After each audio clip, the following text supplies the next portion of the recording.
Hi everyone, you're welcome to another video on my YouTube channel.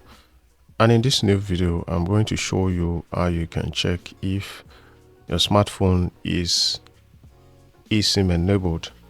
And the first thing is to come to your dialing app on your smartphone, and then you want to key in *#06#.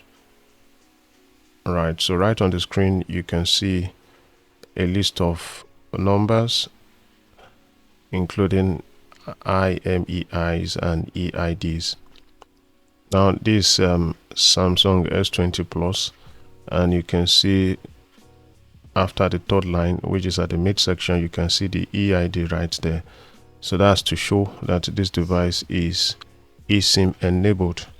EID simply means embedded identity document, and it is used for devices that support eSIM technology.